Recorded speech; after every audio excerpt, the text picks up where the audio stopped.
ខៃស្រីភ័ក្រក្មួយឆោមវលៈក្រោយពីរាជារកកន្លែងគង់សំរុំរាទូលនៅប្រស្នាចំពោះសម្ពុទ្ធ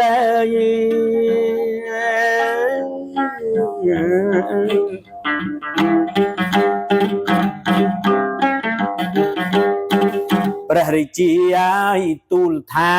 បបិទ្ធសមណៈគោតមព្រះចំមកុដសុបិនទី1នោះប្លែកបំផុត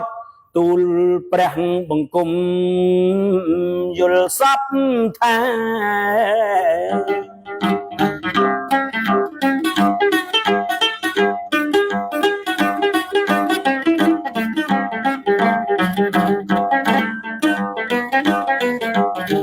ឃើញគោសុភរាជ4ចេញជលជួនពីចតុទិសាអំពីទឹងទាំង4រោយ៉ាងខ្លាំងមកខ្ទោផែនបសទ្ធា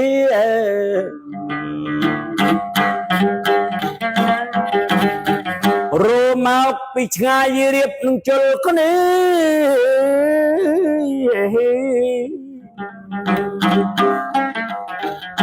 ពួកមនុស្សម្នាទាំងដៃហោអើយ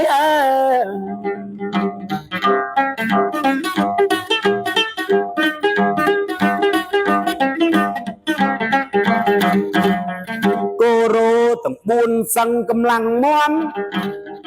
សឹងមៀតធំសុទ្ធតែឡើងករោខ្ទោផែនដីលន់មក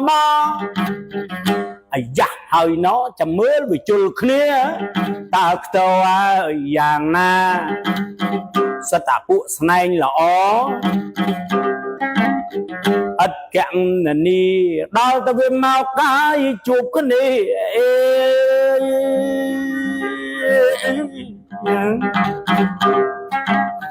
វាមិនបានជុលគ្នាដូចអ្វីដូចគិតអ្វី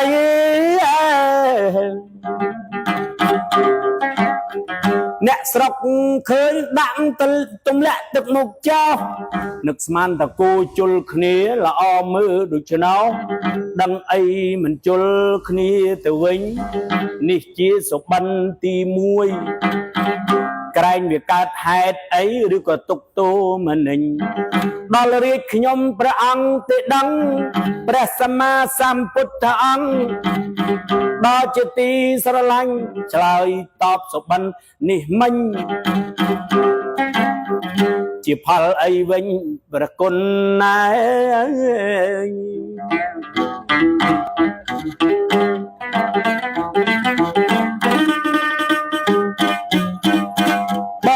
ពិតមហារាជ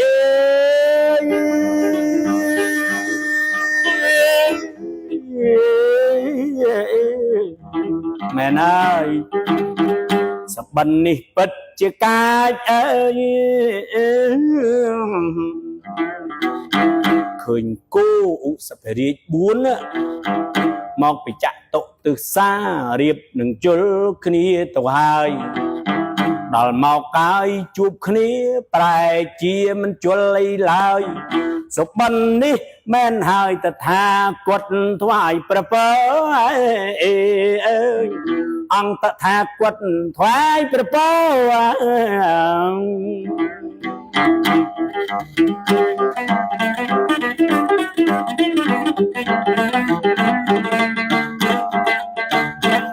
មិនមែនប៉ះពាល់អ្វីដល់រាជឬដល់អំណាចព្រះភូថោ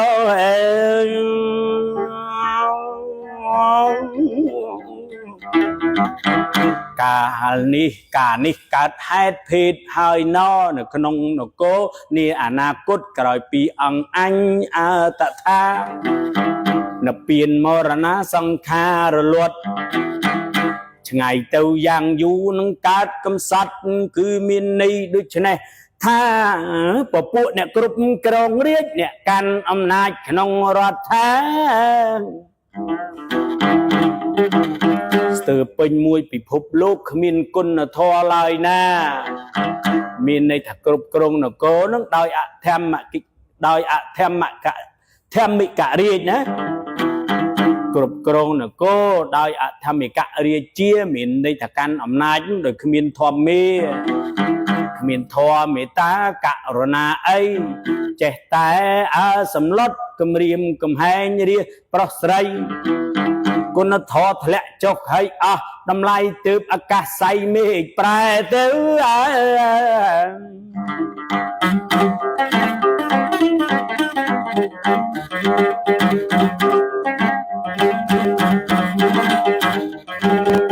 ប្រគុណណាយប្រែយ៉ាងណាអង្គព្រះសម្ពុទ្ធព្រះសាស្តាបានពោលក្រិតសម្ដៅគុណមើលឡាយមេឃាវានឹងប្រែព្រួលទៅភ្លៀងធ្លាក់ពុំស្មើភូមិភាគគ្នាទេគ្រានេះស្ដាប់ឥឡូវឧទាហរណ៍ថាមេឃនឹងឃើញអាប់ខ្មៅរៀបតែនឹងភ្លៀងទៅហើយនេះបន្ទូលរបស់ព្រះសម្មាសម្ពុទ្ធនៅជាមួយព្រះកូលន់ក្រឹមក្រឹមអើ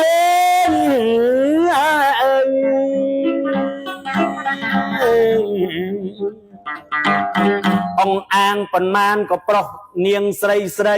គេសង្ឃឹមគេចាក់ទឹកចាស់ចោលអស់ហើយ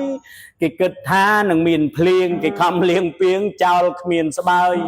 ចំណែកឯប្រុសនោះដែលគប់ចិត្តកាន់ឈ្នាងកាន់រត់ត្រីទៅជាប់ត្រីនៅឯស្រែត្រៀមខ្លួនចាប់ក្តាមនាងហើយដល់តែមេឃប្រែហើយមកវិញទៅទេឃើញទេមេឃកោក្រឹមក្រឹមសង្ឃឹមតែមានភ្លៀងព្រោះរាំងរឹសយូរហើយដែរ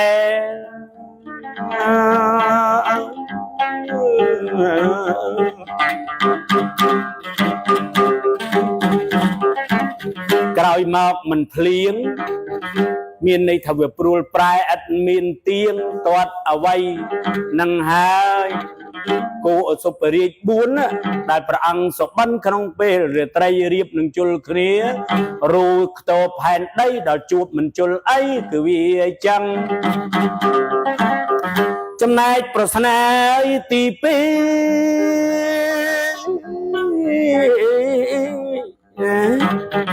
បរោះនារីស្ដាប់កុំខឹងហើយ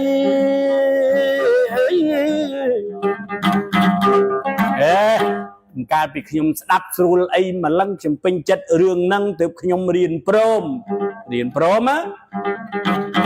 ប្រស្នាទី2ប្របាទកោសល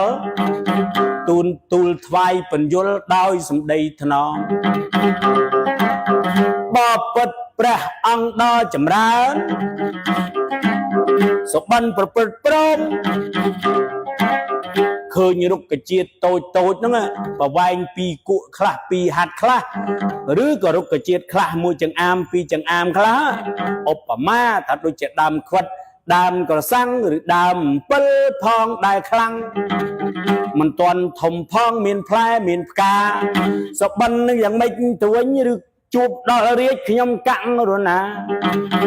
ភ័យខ្លាចមានសត្រូវមកពីទីរ៉ាមកវាយប្រហារដណ្ដើមផែនដី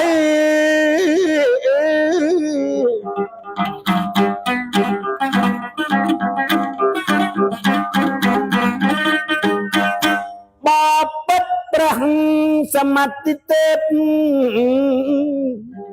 តថាគតថ្វាយប្រពោ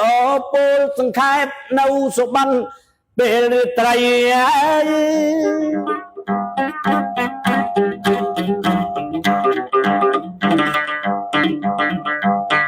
សុបិននៃឃើញរុក្ខជាតិតូចឧបមាកសាំងខ្វិតមានផ្កាផ្លែផ្កាហើយថ្លៃអនាគតទៅមុខក្រោយអង្គចិនស្រីបរិណពានទៅហើយថ្លៃនឹងកើតកលាណែពពួកកុមារីជាស្រីនៅក្នុងណែត្រកូលកើតមានប្រមូលមូលដោយតណ្ហាណា អាយុ13 14 15ឆ្នាំវ័យមិនទាន់គ្រប់ការហ៊ានប្រគល់កាយាឲ្យពពួកបរោះ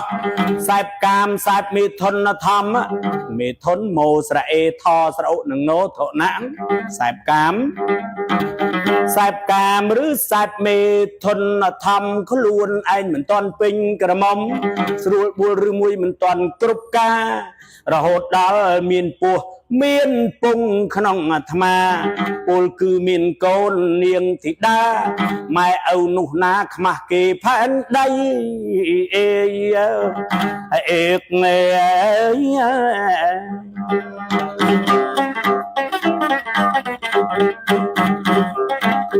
នឹងហើយរុក្ខជាតិដីតូចតូចមួយចង្អាមពីរចង្អាមមហាត់ពីរហាត់មកគក់ពីរគក់មានផ្លែមានផ្កាលើផែនដីវិស័យឯដូចកុមារីវ័យមិនទាន់ឡើយគ្រប់ការអាយុ13 14ឆ្នាំទើបមករដូវហ៊ានប្រគល់កាយាឲ្យពួកបរោះប៉ះកាអាត្មា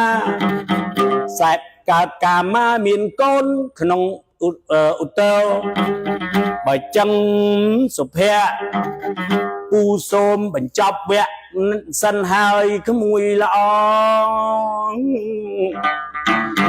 មួយវីដេអូដាក់ពីសបិន